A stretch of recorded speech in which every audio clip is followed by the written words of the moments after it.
नमस्कार, तुमचं स्वागत आहे माझ्या हाताची चव या चॅनलवर. तर आज आपण बघणार आहोत मटण शिजण्यापासून ते त्याचे पदार्थ कसे बनवायचे. मटण सुक्क, मटण रस्सा आणि मटण आणि भात आणि त्याच्यासोबत आवडीने खाल्ली जाणारी कोशिंबीर. इथे मी फ्रेश 2 किलो मटण घेतलं आहे. हे मटण मी स्वच्छ पाण्याने एकदा धुवून घेतलेले आहे. यात आपण खडे मीठ घालणार आहोत. शक्यतो मटणासाठी खडे मीठच वापरा. चांगले मिक्सर मध्ये बारीक केलेले आलं लसूण कोथिंबीरची पेस्ट घाला. साधारण 3 चमचे घातले तरी पुरेसे आहे. आता 3 ते 4 टेबलस्पून फेटलेले दही घाला. 1 किंवा 1.5 टेबलस्पून हळद. 2 छोटे लिंबाचे रस पिळून घ्यायचे. आता सर्व मिश्रण चांगले मिक्स करून घ्या. हे सर्व साहित्य मटणाला चांगलं चोळून घ्या, जेणेकरून प्रत्येक तुकड्याला मसाला व्यवस्थित लागेल. मटण किमान 30 मिनिटे ते 1 तास मुरण्यासाठी ठेवा. मटण जितकं चांगलं मुरेल तितकी त्याची चव अधिक छान लागते. आता गॅसवर पातेलं ठेवून त्यामध्ये 3 ते 4 टेबलस्पून तेल गरम करा. तेल गरम झाल्यानंतर त्यामध्ये काही खडे मसाले घाला. मसाल्याचा सुगंध आला की त्यानंतर चिरलेला कांदा घाला आणि मध्यम आचेवर परतून घ्या. कांदा साधारण 3 ते 4 मिनिटे सोनेरी रंगाचा होईपर्यंत परता. कांदा जास्त ब्राऊन करू नका, कारण अळणीचा रंग साधा आणि हलका असतो. आता मुरवून ठेवलेले मटण घाला. गॅसची आच मध्यम ते मोठी ठेवा आणि मटण 8 ते 10 मिनिटे चांगले भाजून घ्या. या टप्प्यावर मटणातून पाणी सुटायला सुरुवात होईल आणि खूप छान सुगंध येईल. आता ताटामध्ये पाणी घेऊन झाकून ठेवा. ताटातील पाणी गरम झालं की त्यामध्ये ओतून पुन्हा थंड पाणी घाला. ही प्रक्रिया वेळोवेळी करत राहा. यामुळे वाफ भांड्यातच राहते आणि मटण अतिशय मऊ व रसाळ शिजते. साधारण 1 ते 1.5 तासानंतर मटण मस्त मऊ होतं. गावाकडची मटण अळणी ही अळणी कुकरमध्ये नाही तर ताटात पाणी घालून हळूहळू शिजवली जाते.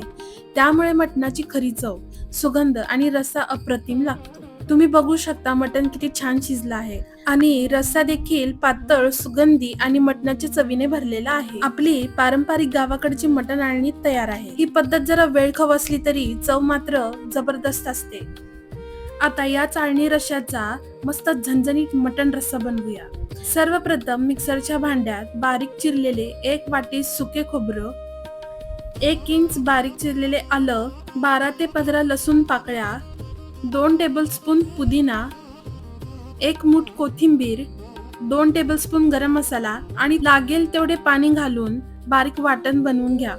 हा मसाला जितका बारीक वाटाल तितका रस्सा चविष्ट आणि मऊसर होतो. तुम्ही बघू शकता वाटण किती छान बारीक झालेलं आहे. हेच वाटण आपण मटण रस्सा बनवण्यासाठी आणि मटण सुक्क बनवण्यासाठी वापरणार आहोत. वेगवेगळे वाटण बनवण्याची गरज नाही. आता एक जाड बुडाच्या पातेल्यात किंवा कढईमध्ये 3 ते 4 टेबलस्पून तेल गरम करा. तेल गरम झाल्यानंतर त्यामध्ये बारीक चिरलेला 2 मोठे कांदे घाला. आता त्यामध्ये 2 बारीक चिरलेले टोमॅटो आणि चवीनुसार मीठ घाला. मिठामुळे टोमॅटो लवकर मऊ होतो. कांदा जितका चांगला भाजला जाईल तितका रश्श्याला छान रंग आणि चव येते. तसेच टोमॅटो पूर्णपणे शिजवून तेल सुटेपर्यंत 5 ते 7 मिनिटे परता. यानंतर तयार केलेला वाटलेला मसाला घाला. सुरुवातीला मसाला थोडा कच्चा वाटेल, पण याच टप्प्यावर त्याला वेळ देणं खूप महत्वाचं आहे. मसाला सतत हलवत मध्यम आचेवर भाजत राहा. साधारण 10 मिनिटांनी मसाल्याचा रंग बदलायला लागेल. मसाला भाजताना भांड्याच्या कडा सोडायला लागतो आणि वर तेलाचे छोटे छोटे थर दिसू लागतात.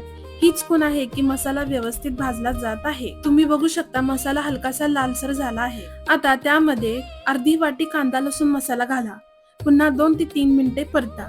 कांदा लसूण मसाला घातल्यानंतर मसाल्याचा रंग आणखीन गर्द होईल आणि अतिशय खमंग सुगंध यायला सुरुवात होईल. यानंतर 1 ते 2 पळी मटण अळणीचा रस्सा घाला आणि 2 ते 3 पळी गरम पाणी घाला आणि सतत ढवळत राहा. सुरुवातीला मसाला आणि रस्सा वेगळे दिसतील, पण काही मिनिटांनी ते एक छान एकजीव होतील.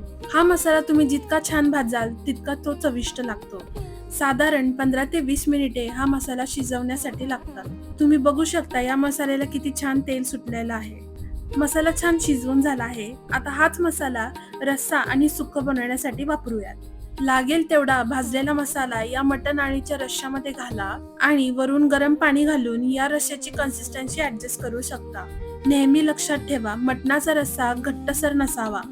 पातळ मटणाचा रस्सा हा प्यायला पण छान लागतो आणि भाकरी सोबत कुचकरून खायला सुद्धा छान लागतो. आता रश्श्याला उकळी आणा. साधारणतः 5 ते 10 मिनिटं रस्सा उकळत ठेवायचा.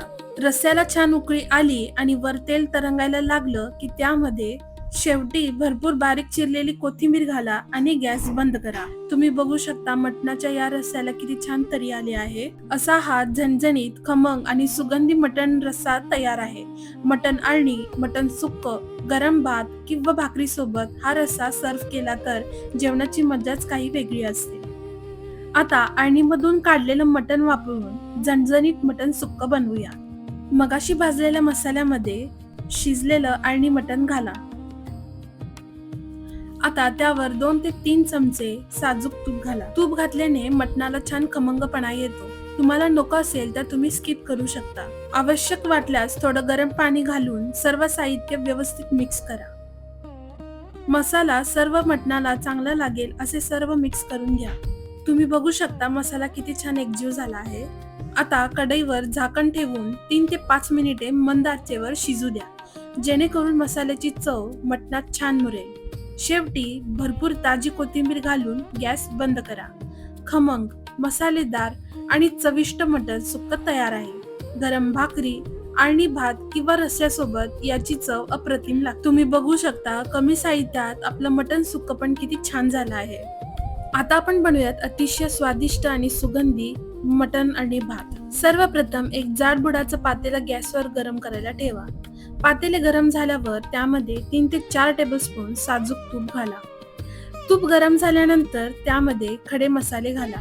सर्व रेसिपीचे इन्ग्रेडियंट्स मी डिस्क्रिप्शन बॉक्स मध्ये मेन्शन केले आहेत. खडा मसाला तुपात परतल्यावर त्याचा सुंदर सुगंध यायला लागेल. आता त्यामध्ये 2 मोठे बारीक चिरलेले कांदे घाला. कांदा घातल्यानंतर मध्यम आचेवर 3 ते 4 मिनिटे परतून घ्या. कांदा हलका सोनेरी आणि मऊ झाला की 3 ते 4 टेबलस्पून आले लसूण कोथिंबीरची पेस्ट आणि हळद घाला. ही पेस्ट भाताला अप्रतिम चव आणि सुगंध देते. पेस्ट घातल्यानंतर साधारण 3 मिनिटे परता. कच्चा वास पूर्णपणे निघून गेला पाहिजे.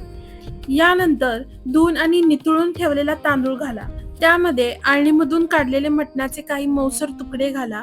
सोबत थोडी बारीक चिरलेली कोथिंबीर घाला. सर्व साहित्य एकजीव होईपर्यंत हलक्या हाताने मिक्स करा. तुपाचा आणि मसाल्याचं कोटिंग प्रत्येक तांदळाला लागलं की भाताची चव आणखीन छान लागते. आता या भाताची खरी मजा म्हणजे त्यामध्ये भरपूर मटण आळणीचा गरमागरम रस्सा घाला. आळणीच्या रस्स्यामुळे भाताला अप्रतिम चव आणि मटणाचा नैसर्गिक फ्लेवर मिळतो. आवश्यकतेनुसार गरम पाणी घाला. भातासाठी लागणारं मीठ तपासा आणि चवीनुसार मीठ घाला. सर्व साहित्य एकदा व्यवस्थित मिक्स करा. आता गॅसची आच मध्यम ठेवा आणि पातेल्यावर झाकण ठेवा. भात हळूहळू शिजू द्या. मध्ये मध्ये झाकण उघडण्याची गरज नाही. वाफेमध्ये भात छान फुलून येईल आणि रश्श्याची चव प्रत्येक तांदळात मुरेल. असा हा खमंग, सुगंधी आणि चविष्ट मटण आळणी भात तयार आहे. गरमागरम मटण सुक्क, रस्सा, कांदा, लिंबू आणि कोशिंबीर सोबत हा भात सर्व्ह करा. आता या मस्त मटणाच्या बेतासोबत बनवूया एक झटपट, ताजी आणि चविष्ट कोशिंबीर. सर्वप्रथम एका मोठ्या भांड्यात बारीक चिरलेला कांदा घ्या. त्यामध्ये बारीक चिरलेला टोमॅटो घाला. आता त्यामध्ये ताजी बारीक चिरलेली पुदिन्याची पाने आणि भरपूर कोथिंबीर घाला. पुदिन्यामुळे कोशिंबीरला एक छान ताजेपणा आणि सुगंधी मिळतो. यानंतर त्यामध्ये ताजं दही घाला. दह्यामुळे कोशिंबीर छान क्रीमी होते आणि मसालेदार मटणासोबत खूप छान लागते. आता चवीनुसार मीठ आणि थोडीशी साखर घाला. साखरेमुळे दह्याची आंबट चव संतुलित होते आणि कोशिंबीरीची चव आणखीन फुलते. सर्व साहित्य हलका हाताने व्यवस्थित मिक्स करून घ्या. सर्व एकजीव झाले की कोशिंबीर तयार आहे. आता आपला संपूर्ण बेत तयार आहे. झणझणीत मटण सुक्क, खमंग रस्सा, सुगंधी आळणी भात आणि ही ताजी कोशिंबीर. चला तर मग जेवणाचा आस्वाद घेऊया. रेसिपी आवडली असेल तर व्हिडिओला लाईक करा. तुमच्या मित्रमैत्रिणींना आणि कुटुंबात शेअर करा. चॅनलवर नवीन असाल तर अशाच पारंपरिक आणि स्वादिष्ट रेसिपींसाठी चॅनलला सबस्क्राईब करायला विसरू नका. तुम्ही या रेसिपी करून पाहिल्या तर तुमचा अनुभव नक्की शेअर करा. पुन्हा भेटूया अशाच एक नवीन, स्वादिष्ट आणि खास रेसिपी सोबत. तोपर्यंत आनंदी रहा, निरोगी रहा आणि घरगुती चविष्ट पदार्थ बनवत रहा. धन्यवाद.